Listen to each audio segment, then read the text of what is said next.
नमस्कार। आज के इस वीडियो में दैनिक जागरण के संपादकीय से 480 शब्दों के डिक्टेशन को हम लोग आउटलाइंस के साथ लेने वाले हैं। अगर आपको इस डिक्टेशन के आउटलाइंस की ज़रूरत है तो आप हमारे शॉर्ट हैंड टीम ऐप को प्ले स्टोर से डाउनलोड कर सकते हैं, और अगर आपको इस डिक्टेशन की PDF की ज़रूरत है तो आप हमारे टेलीग्राम ग्रुप को ज्वाइन कर लें। लिंक इसी वीडियो के ठीक नीचे डिस्क्रिप्शन बॉक्स में आपको मिल जाएगा। इस डिक्टेशन को हम लोग 3 अलग अलग स्पीड में लेंगे। पहली बार में 70 की स्पीड में, दूसरी बार में 80 की स्पीड में, तो तीसरी और आखिरी बार में इसी डिक्टेशन को हम लोग 90 की स्पीड में लेने वाले हैं। तो 70 की स्पीड में आपका डिक्टेशन स्टार्ट होगा 5 सेकेंड के बाद। तब तक के लिए आप रेडी रहें।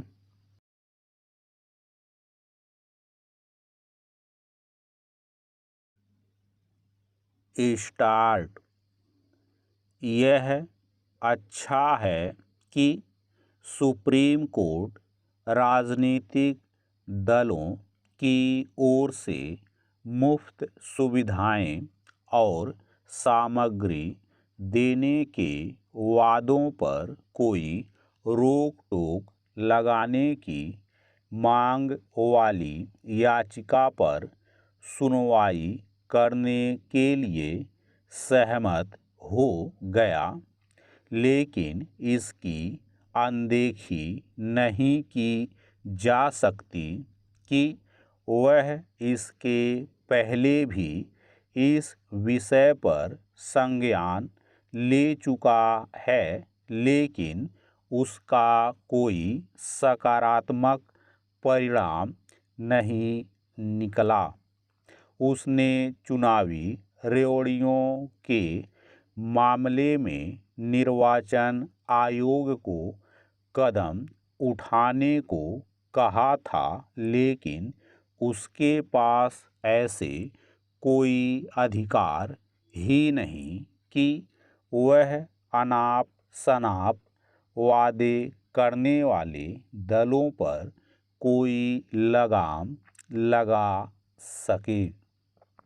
यही कारण है कि उनकी सेहत पर कोई असर नहीं पड़ा।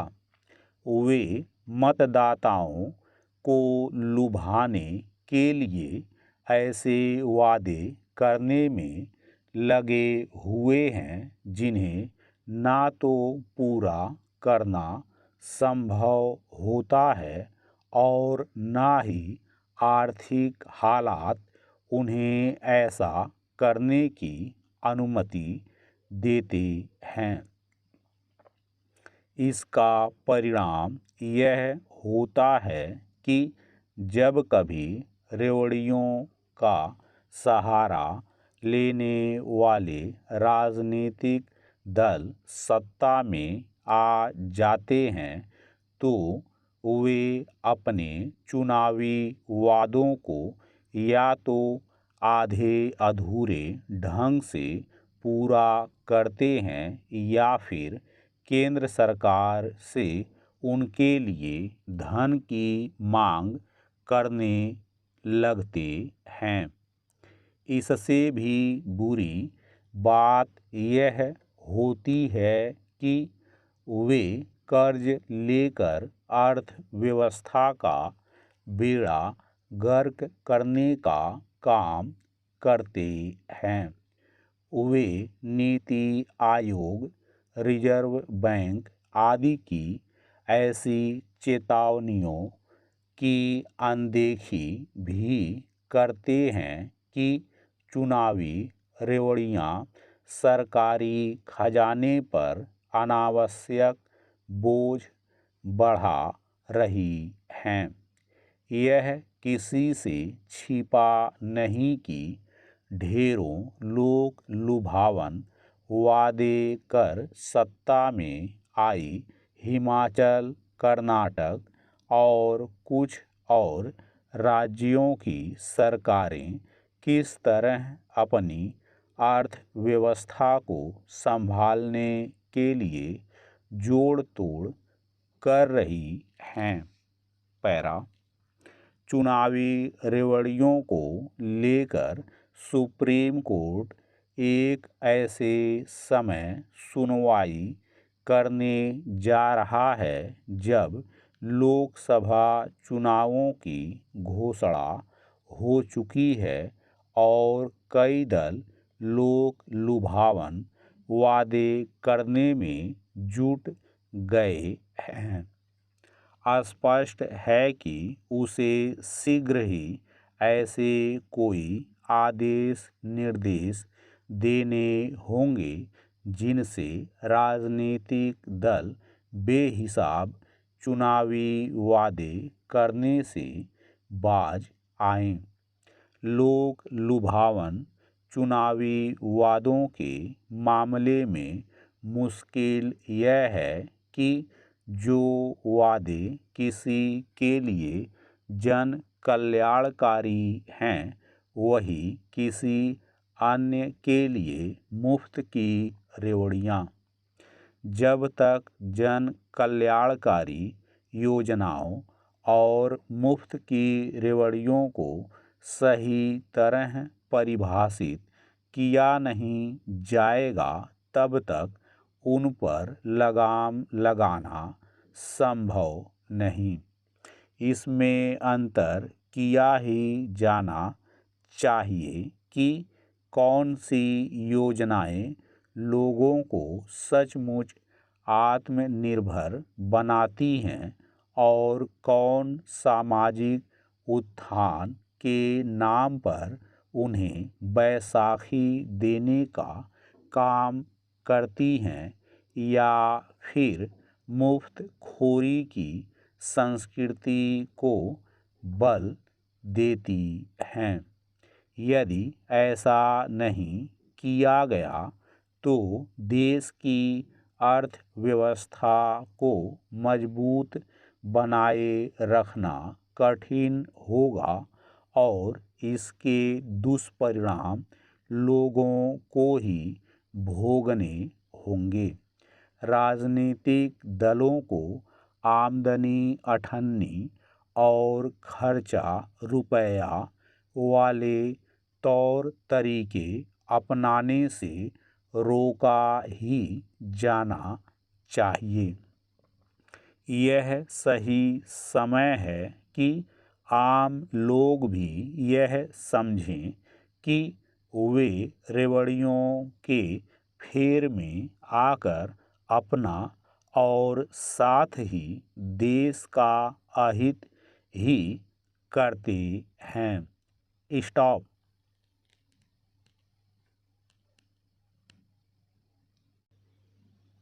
दोस्तों, इसी डिक्टेशन को दूसरी बार में हम लोग 80 की स्पीड में लेंगे और आपका समय स्टार्ट होगा 5 सेकंड के बाद। तब तक के लिए आप रेडी रहें।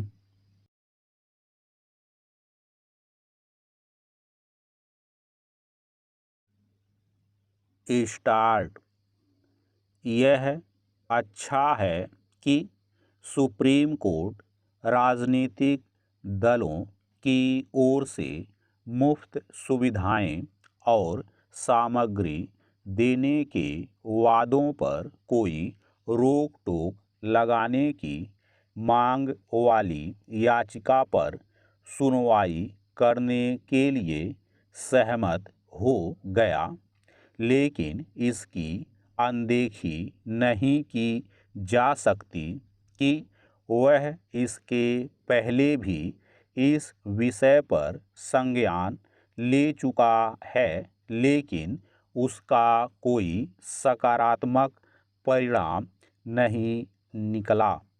उसने चुनावी रेवड़ियों के मामले में निर्वाचन आयोग को कदम उठाने को कहा था, लेकिन उसके पास ऐसे कोई अधिकार ही नहीं कि वह अनाप शनाप वादे करने वाले दलों पर कोई लगाम लगा सके।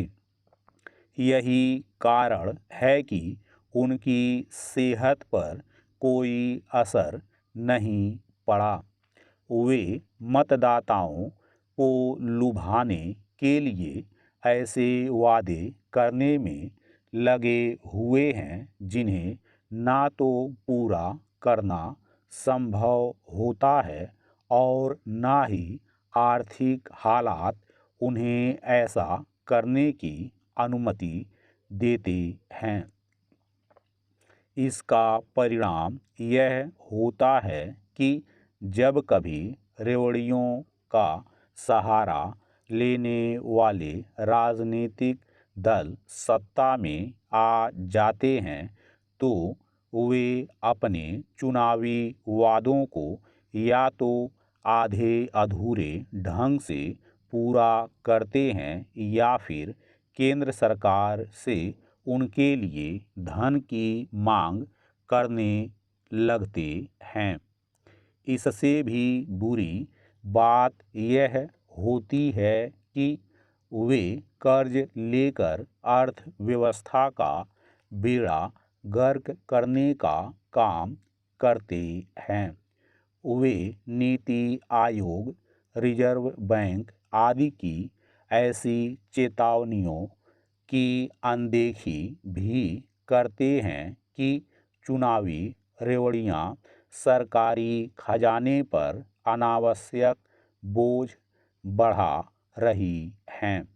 यह किसी से छिपा नहीं कि ढेरों लोक लुभावन वादे कर सत्ता में आई हिमाचल, कर्नाटक और कुछ और राज्यों की सरकारें किस तरह अपनी अर्थव्यवस्था को संभालने के लिए जोड़ तोड़ कर रही हैं।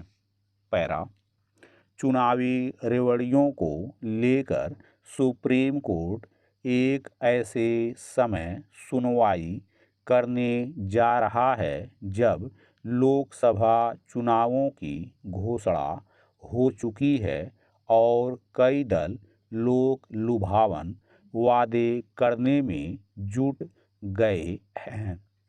स्पष्ट है कि उसे शीघ्र ही ऐसे कोई आदेश निर्देश देने होंगे जिनसे राजनीतिक दल बेहिसाब चुनावी वादे करने से बाज आएं। लोक लुभावन चुनावी वादों के मामले में मुश्किल यह है कि जो वादे किसी के लिए जन कल्याणकारी हैं वही किसी अन्य के लिए मुफ्त की रेवड़ियां। जब तक जन कल्याणकारी योजनाओं और मुफ्त की रेवड़ियों को सही तरह परिभाषित किया नहीं जाएगा तब तक उन पर लगाम लगाना संभव नहीं। इसमें अंतर किया ही जाना चाहिए कि कौन सी योजनाएं लोगों को सचमुच आत्मनिर्भर बनाती हैं और कौन सामाजिक उत्थान के नाम पर उन्हें बैसाखी देने का काम करती हैं या फिर मुफ्त खोरी की संस्कृति को बल देती हैं। यदि ऐसा नहीं किया गया तो देश की अर्थव्यवस्था को मजबूत बनाए रखना कठिन होगा और इसके दुष्परिणाम लोगों को ही भोगने होंगे। राजनीतिक दलों को आमदनी अठन्नी और खर्चा रुपया वाले तौर तरीके अपनाने से रोका ही जाना चाहिए। यह सही समय है कि आम लोग भी यह समझें कि वे रेवड़ियों के फेर में आकर अपना और साथ ही देश का अहित ही करते हैं। स्टॉप।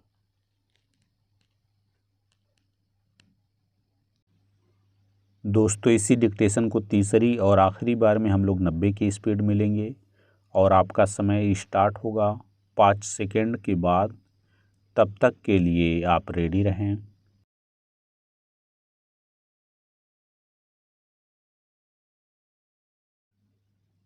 स्टार्ट।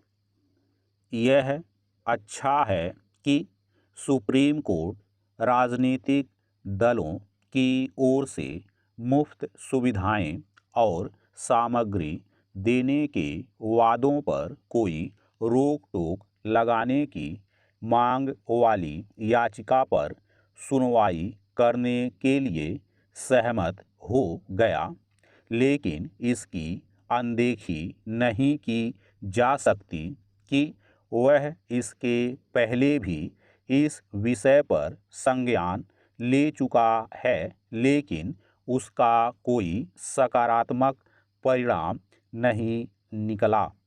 उसने चुनावी रेवड़ियों के मामले में निर्वाचन आयोग को कदम उठाने को कहा था, लेकिन उसके पास ऐसे कोई अधिकार ही नहीं कि वह अनाप शनाप वादे करने वाले दलों पर कोई लगाम लगा सके।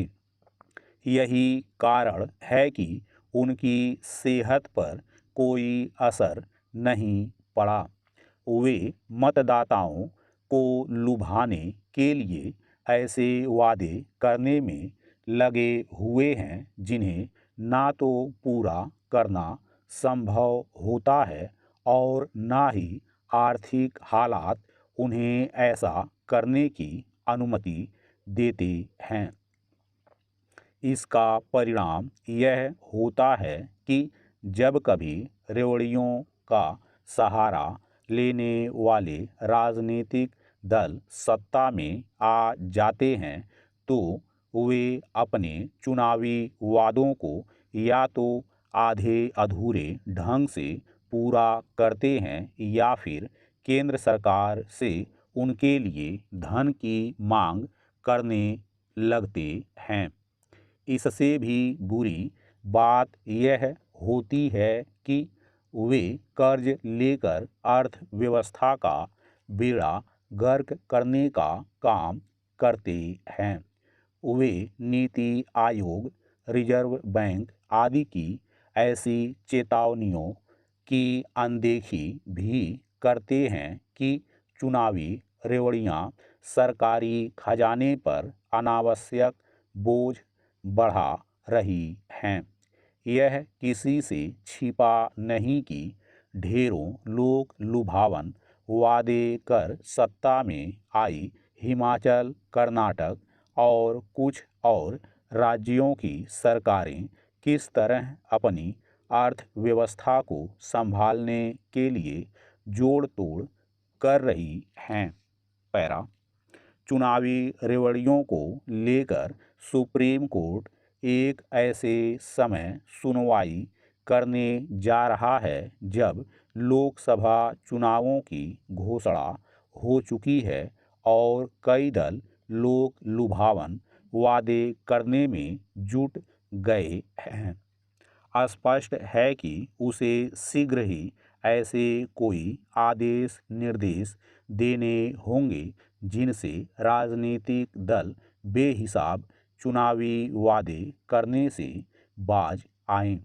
लोक लुभावन चुनावी वादों के मामले में मुश्किल यह है कि जो वादे किसी के लिए जन कल्याणकारी हैं वही किसी अन्य के लिए मुफ्त की रेवड़ियां।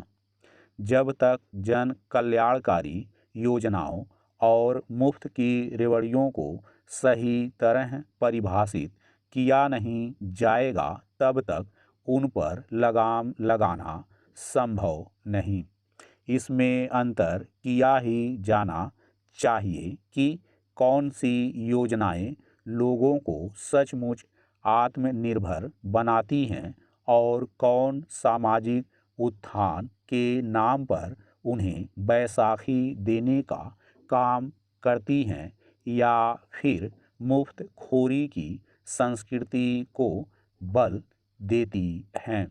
यदि ऐसा नहीं किया गया तो देश की अर्थव्यवस्था को मजबूत बनाए रखना कठिन होगा और इसके दुष्परिणाम लोगों को ही भोगने होंगे। राजनीतिक दलों को आमदनी अठन्नी और खर्चा रुपया वाले तौर तरीके अपनाने से रोका ही जाना चाहिए। यह सही समय है कि आम लोग भी यह समझें कि वे रेवड़ियों के फेर में आकर अपना और साथ ही देश का अहित ही करते हैं। स्टॉप।